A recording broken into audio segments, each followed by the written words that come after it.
channel, our backup channel. And today we are going to talk about the diverse homestead portfolio. But first, I've got to do something about my seat. Give me just a second.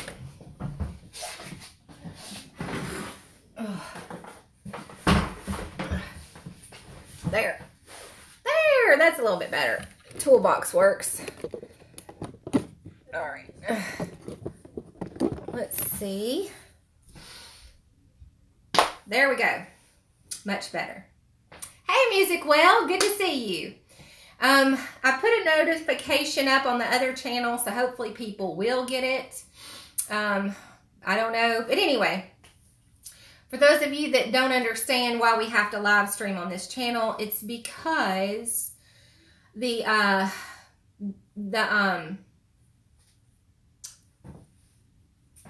okay, I cannot say hello to everybody. I'm sorry. Let's see. Homesteading with the Morgans. Okay, I can see you now.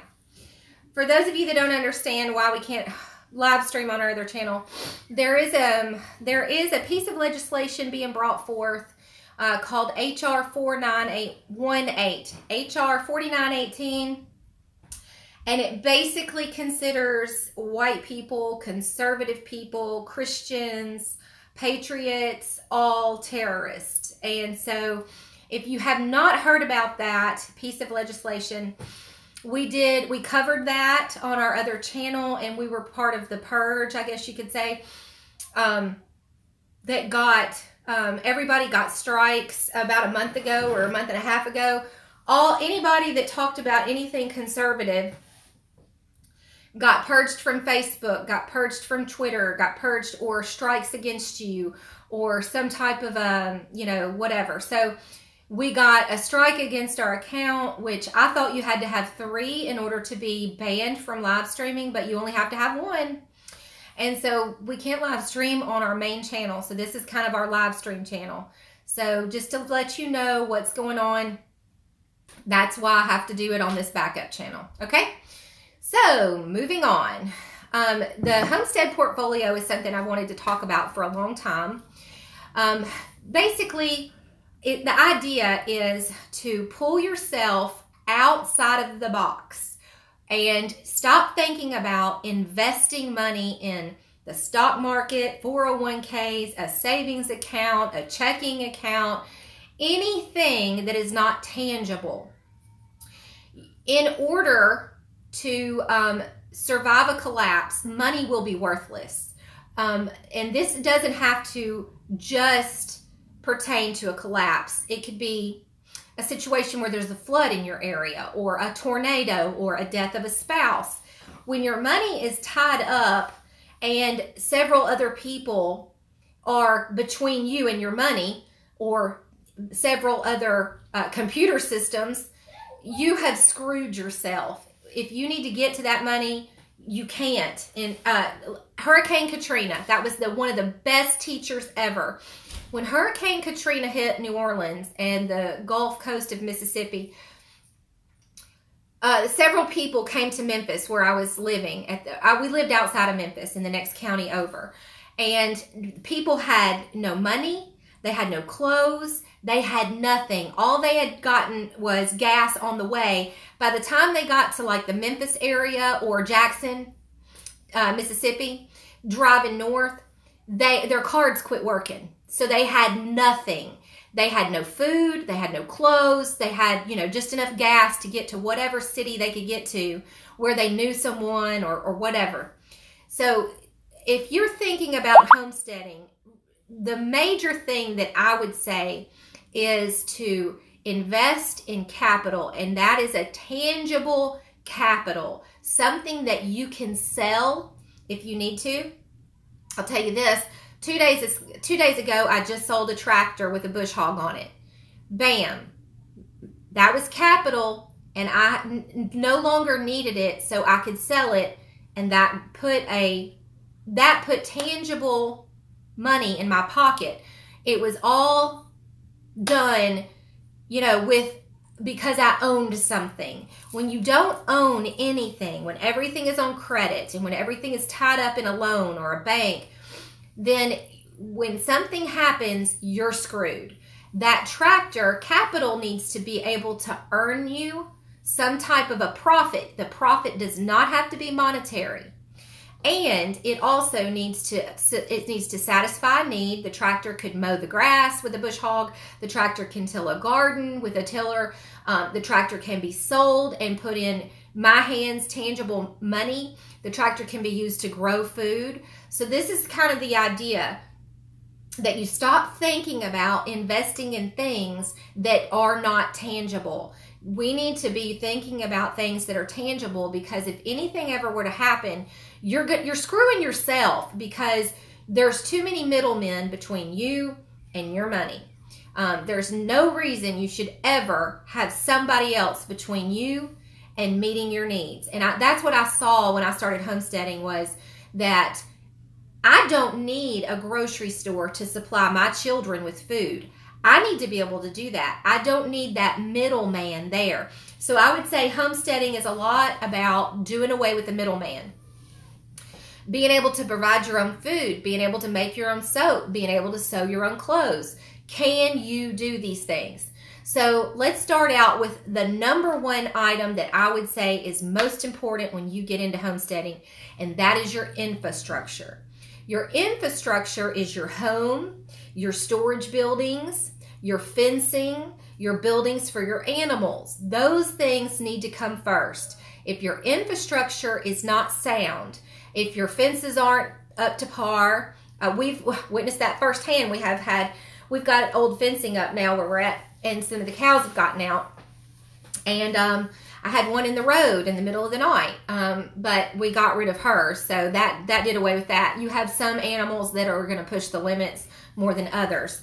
That's why I don't have goats. But anyway, your infrastructure, your buildings, your homes, the places where your animals dwell, and all of that's going to depend on your climate, your funds, and how much time you can invest in if you're going to build it yourself. So always weigh out your time and money, and always be willing to cut your losses. Let me give you a real good example of that. And this is not really talking about buildings, but this is in another area. Let's say that you know a farmer, a local farmer that produces strawberries. Okay, let's apply it to the building, the infrastructure, because that's number one on my list. You know an Amish man that builds log cabins for hunters, and he charges $10,000 for a log cabin.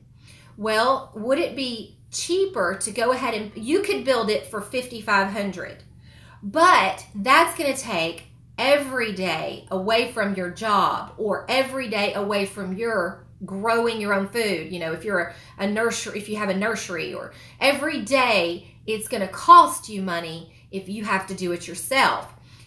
Always take into consideration your time and your money, and whether or not someone else could be a part of this and do it, you know, better or cheaper for you. So number one is your infrastructure. You got to get your building sound. You got to have a decent home for yourself, your animals, your family, a barn. And another thing to consider when you're talking about climate is whether or not you need a basement. Do you need a barn for your animals? In the South, people have barns, but they're not often used.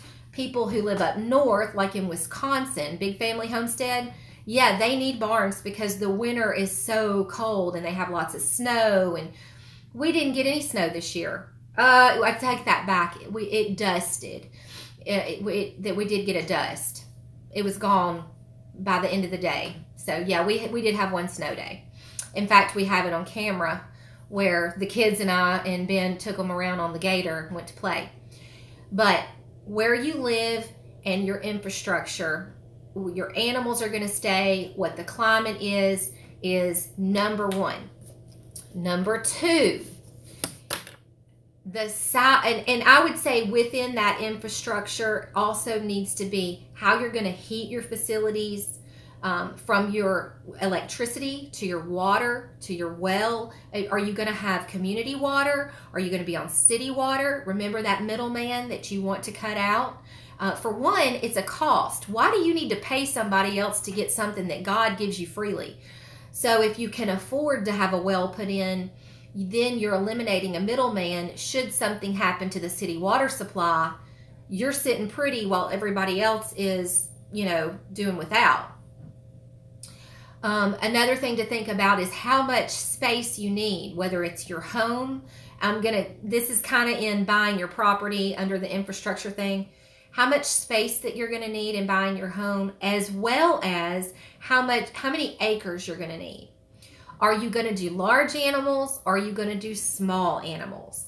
If you're going to do large animals, you're going to need more than 5 acres. You cannot cut it with cows. Cows in the South, and we have some of the the longest growing seasons. We have some of the most lush greenery for them to eat on, some of the best pasture land, and they still average 1.5 acres to 2 acres per animal.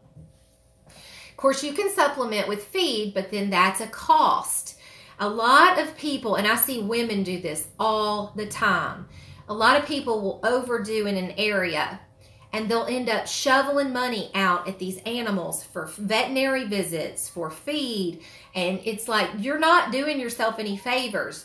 You need to stop the bleeding. Cut out some of those animals if they're costing you that much money and you can't treat them naturally. Or think about how much, if you have a cow on 1/2 acre that you're trying to rotate by putting a stake in the ground, and you're having to constantly buy feed and hay, maybe this isn't working for you. Maybe try a goat. So think about your housing, your animals' housing, and that long-term goal of being self-sufficient, how that is really going to look versus how, what do you want? What's your end goal? Do you want to be able to milk goats and have a goat farm? Do you want just to be able to grow a garden and provide some of your own food? Do you want to have milk cows? Do you want to be able to sell some extras off of your homestead, herbs? Do you want to put up a greenhouse and try to sell extra plants? So that's a big thing, is infrastructure, what you actually need. In housing, let me take a drink of coffee, sorry.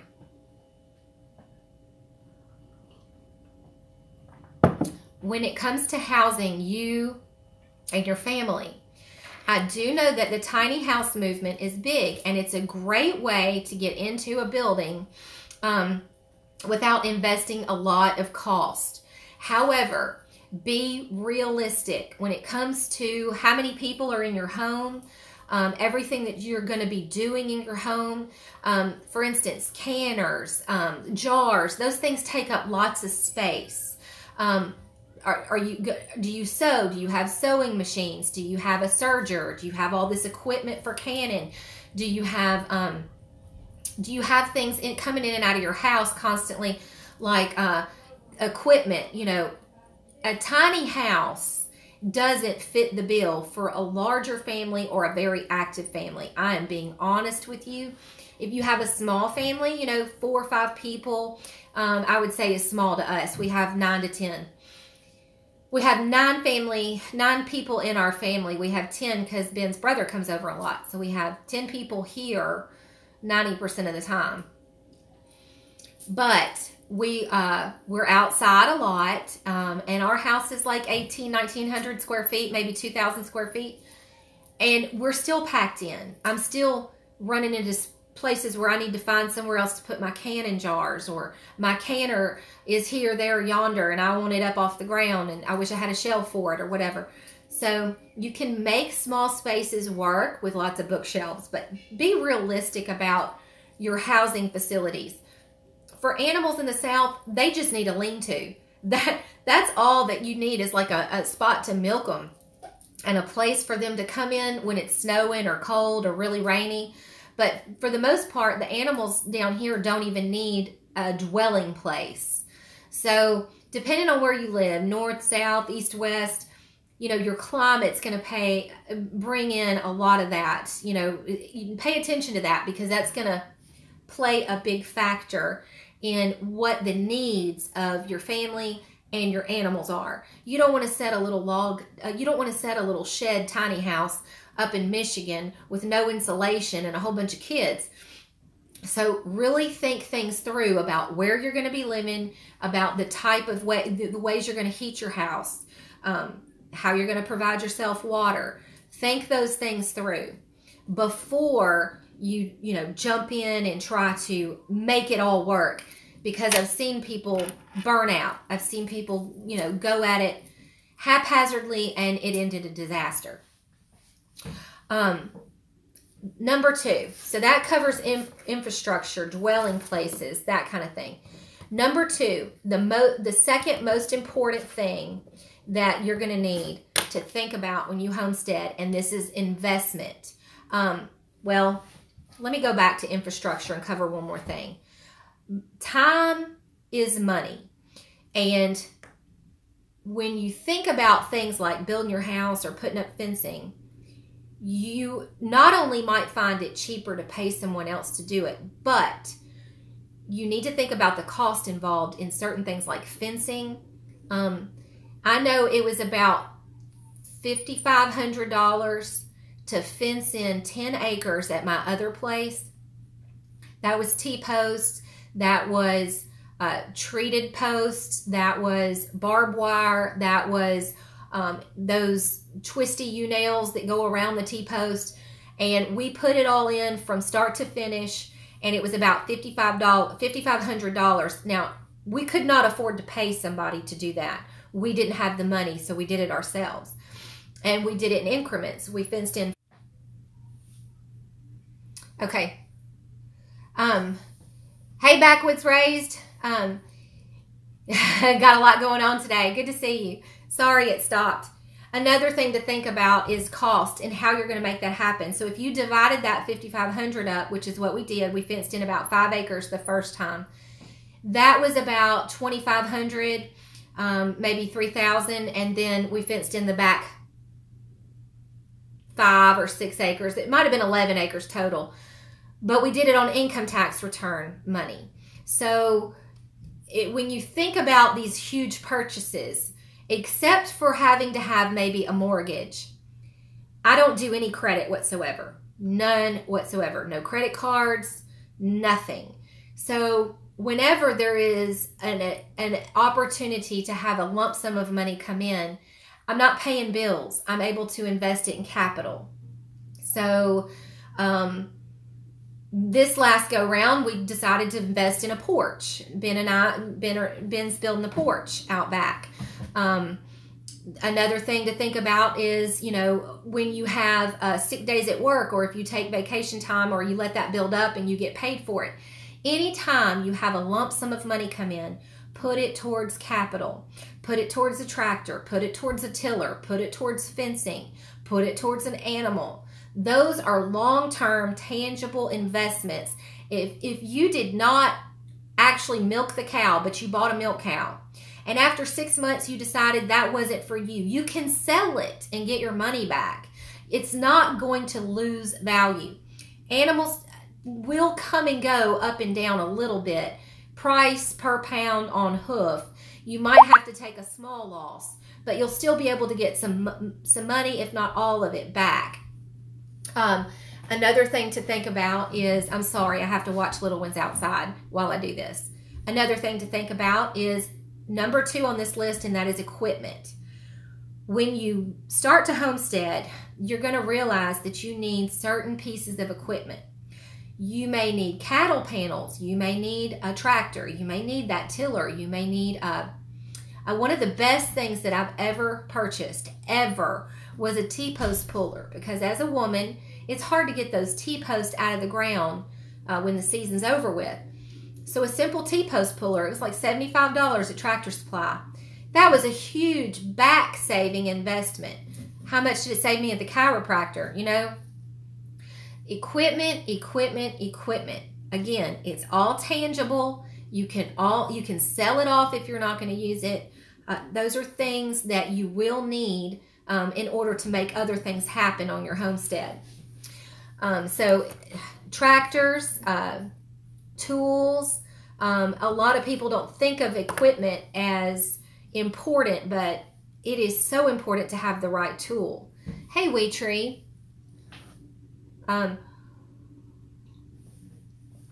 I'm very blessed to have a husband that can work on anything. There is nothing that this man cannot work on. Electricity, plumbing, you name it. But you have to have the right tools, or you're going to end up calling that middleman and saying, hey, I need you to come fix my ... There's so many how-tos on the internet that we live in a day and an age where we should be taking advantage of every opportunity to DIY, do it ourselves. Or DIO, I guess, do it ourselves, do it yourself, DIY, do it yourself. We should be taking advantage of all of that, whether it's, how to fix I get that some things may need an expert, like electric deals, whatever. But then there's a lot of things that you can kind of figure out on your own. Some things may have to pass code. I get that. You may have to call in an inspector. But most things that you will run up on, whether it's maybe a piece of equipment broke or maybe there was a water leak, most of those things can be handled yourself. Let's see.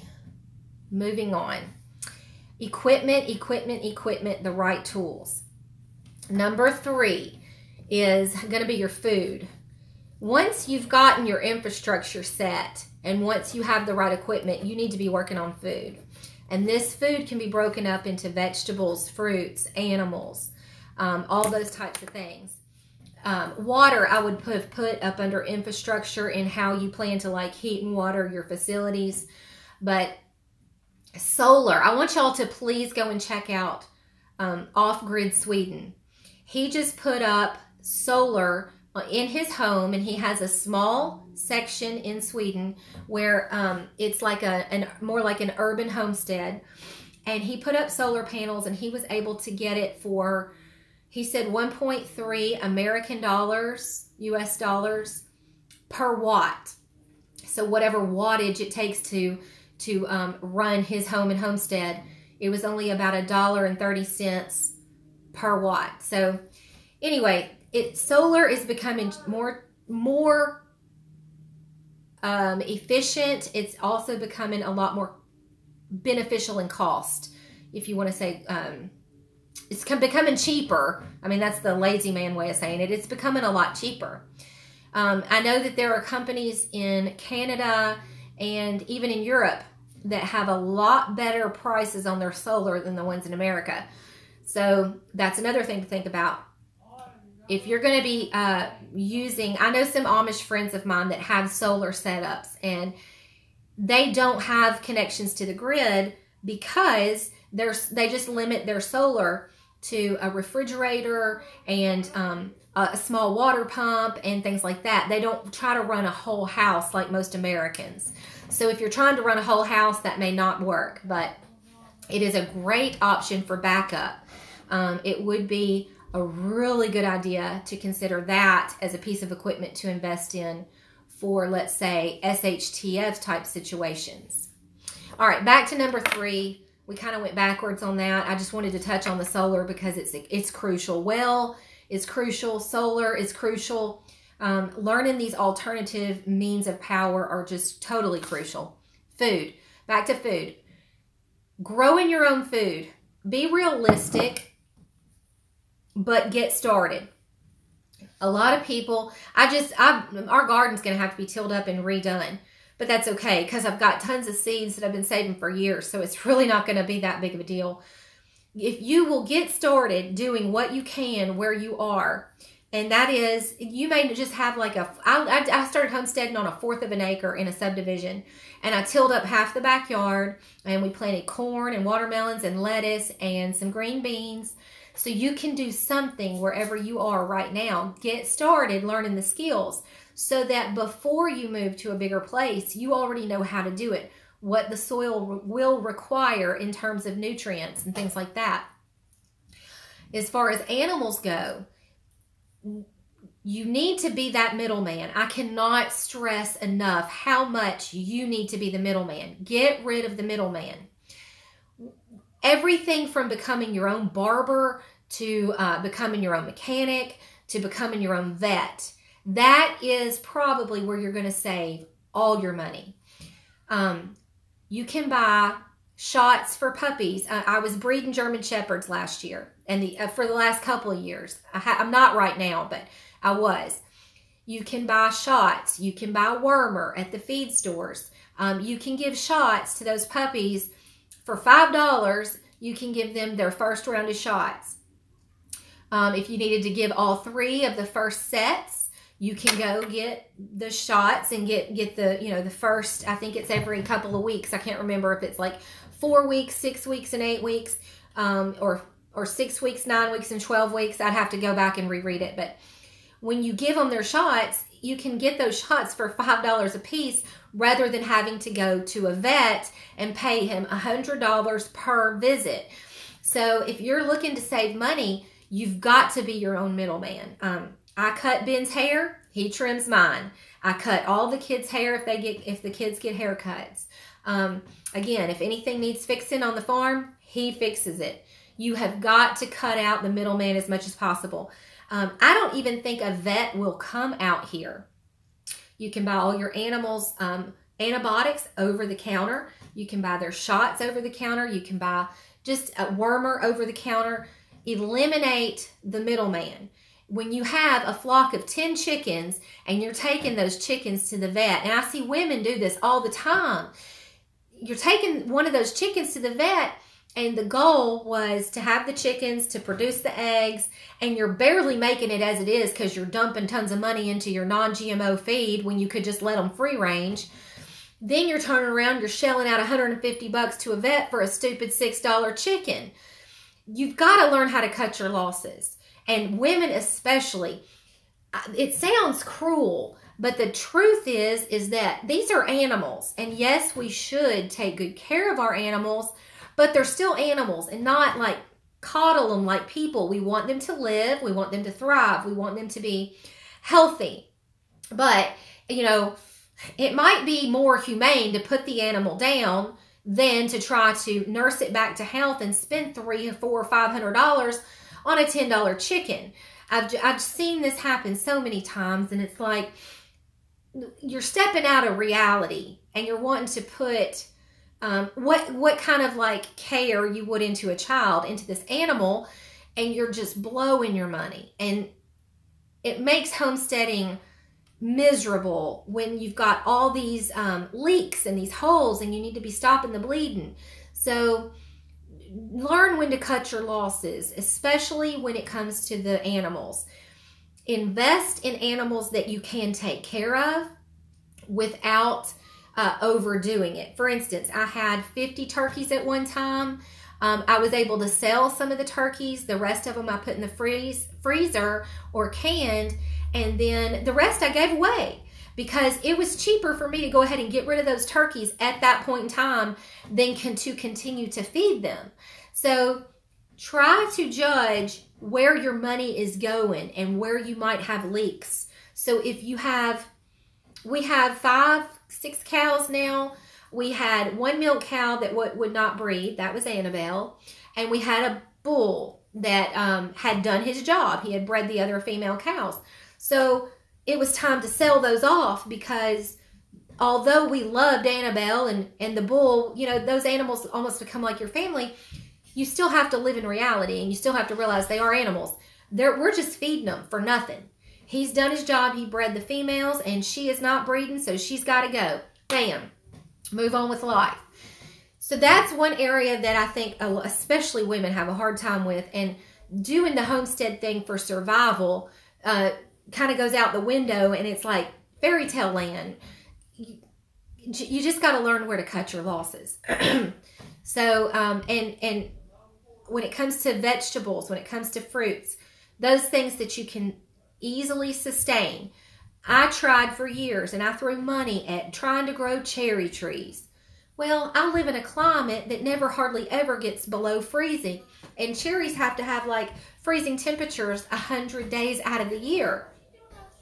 So that was me just, continuously letting money bleed out over those stupid cherry trees when I really had to just cut my losses, realize it wasn't going to happen, move on with life. So whether it's your animals, your vegetables, your fruits, I'm just trying to give you helpful hints at what I have experienced. So be willing to cut your losses. At the same time, look at where you need to be able to be more self-sufficient. So maybe you've got one type of animal in your homestead, rabbits. Well, have you looked at the fact that their poop can provide you with fertilizer? What else could you do? Could you go ahead and add chickens in? And what will that cost to build their infrastructure? What will that give you in return? And think through, what do they need as far as medicines? Another thing to think about, if there were to be an SHTF situation, do you have medicines stocked up? You can, again, think about when you get those lump sums of money. Go to the feed store, stock up on antibiotics, stock up on shots that you might need for your animals. Tetracycline is something that we keep on hand all the time, injection form, because you never know when an animal is going to have an antibiotic. They may cut themselves on barbed wire. They may, who knows? They may get pink eye. They may get pneumonia. Cows get pneumonia real easy. So you just never know. So those are some. Okay. Hey, Wee Tree. I'm sorry, my app keeps stopping. I'm not sure what's going on there. But those are some very important things. Being the middleman. Number 4, I would say, is skills. You need to have skills to provide these things for yourself. Your own food, soap. Can you make do with? We got somebody want to give you something. Thank you, baby. Look! Look. Did you pick those for me? I did. Thank you. Hurry Aren't they up. beautiful? Hurry up, Mama's doing live stream. Yeah. Can you say hi? Hi. Thank you, baby. They are so pretty. Okay, Mason, come on. All right, go eat. Come on. That was so sweet, baby. Thank So, you. That's okay. Thank you. all right, we're eating. That was precious. Wasn't that just too sweet? Oh, that was so beautiful. Takes my breath away. Hey, Becca Pearson. Okay, so they are such precious children. I love them so much. So that's another thing, skills. That's part of being that middleman. Even if you don't know how to do it, start YouTubing how to do it. Start learning how to do it. For guys, the skills that they have, most guys have a lot of skills that are in trades type, construction, metal work, pipe fitters, electricians. A lot of them have tons of skills. But women don't tend to have as many skills anymore. Maybe they're skilled in one area. So I'm speaking specifically to women here. Start learning how to can. Start learning how to make soap. Even if you don't live on a homestead, you can go buy bulk items at a farmer's market. You can go buy bulk items somewhere else and put those things up. Go out and make friends with the Amish. Go out and make friends with Mennonites. Ask them if they're setting up a produce stand near you. Ask them if you can buy bulk items. Ask someone near you to teach you how to can. Get online and start learning how to make soap. Can you make do with the things in creation around you, like for medicines and things like that? So number 4 would be skills. But that is just as important as having a tractor. Because if you cannot grow your own food, if you don't have a tractor, if you have the skills to wild harvest and to forage, you will be okay. But do you know what is edible and what is not edible? So the skills would be, although it's number 4, bottom of the list, it can equally become number 1 in a hard situation, a hard time. I don't put a whole lot of eggs in the basket of prepping. We do prep, so to speak, but we're more about skills. We're more about being self-sufficient, because at some point in time, you cannot store enough shit. And a lot of people don't get that. They think that they'll have all this stuff stored up and for a rainy day, but people can take your stuff. So have contingency plans. So number 5, we're going to talk about prepping. I think that would go along with like the way the old timers used to live, the way that we think about pioneers, and they went out and they conquered the Wild West, and they took hold of a wilderness and made it a home. But we don't have the same skill sets that they had back then. Do you have hogs? Because you cannot make soap without lard. If you haven't put some lard back, you better have a hog that you can kill. Do you have a wood burning stove? Because if not, you don't have the ashes to make the lye, to make the soap. Anybody that would be interested in, let's see. Oh, all right. Hey, baby. Yeah, everybody give us a thumbs up, please. And if you do have the opportunity to share this video on social media, I would appreciate it, because we don't have our 5,000 subs on our other channel that we can get to when we do live streams, because not all of them have subbed this channel.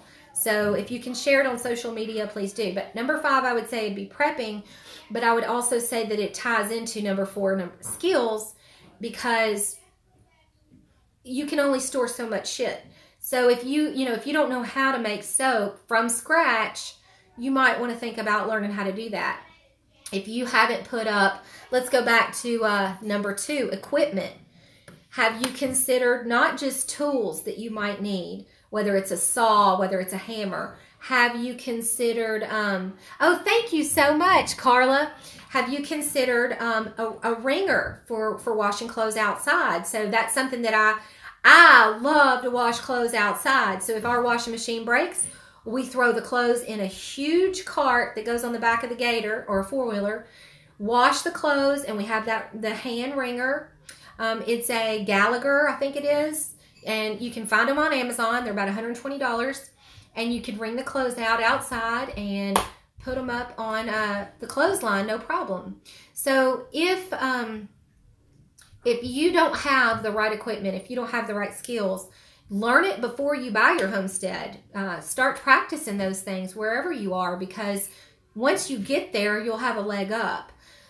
You'll have everything under your belt. But prepping is, I would say, the last one, not quite as important. Yes, you want to put some things back for a rainy day. You never know when you're going to lose electricity.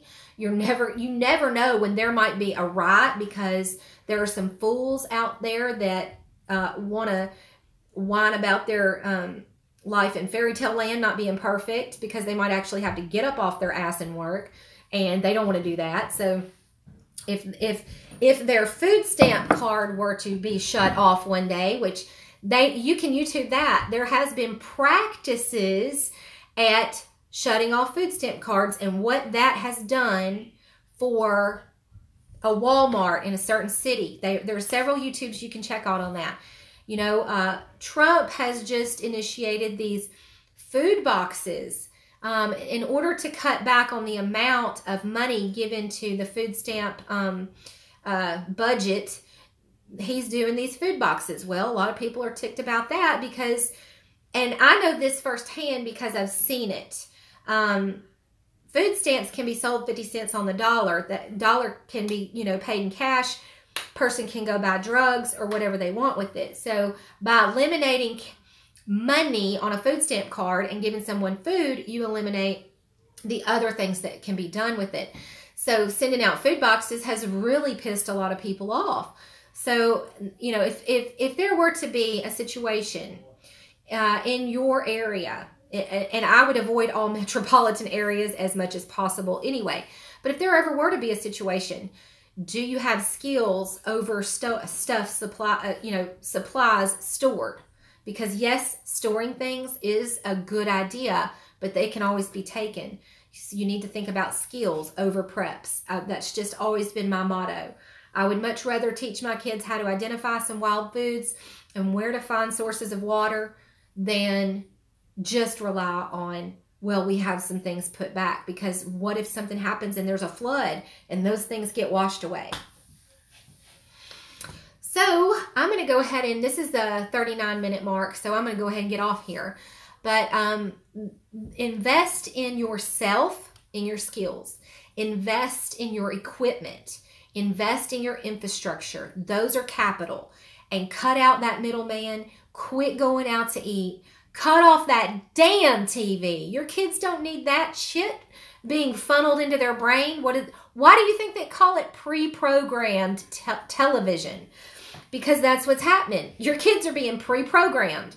Cut off all avenues of excess waste where your money is going and start investing in real, tangible capital. Whether it's a tractor, whether it's fencing for an animal, whether it's a milk cow, whether it's a hog, whether it's a grinder. Do you have grinders for both meat and grains? That's something to think about. That's something that you really, really need. I would say on equipment, just as much as a man needs a hammer and a saw, a woman needs things like a canner, a grinder for wheat, a grinder for meat, all of those things. Happy birthday, Jennifer Russell. Thanks for coming. All right, I'm going to get off here. Skills over preps, and equipment, but you do need to get started today because Trump may not always be president. Thanks for watching, y'all. Share it on social media. Please like and subscribe this channel and our other channel, our mainstream channel.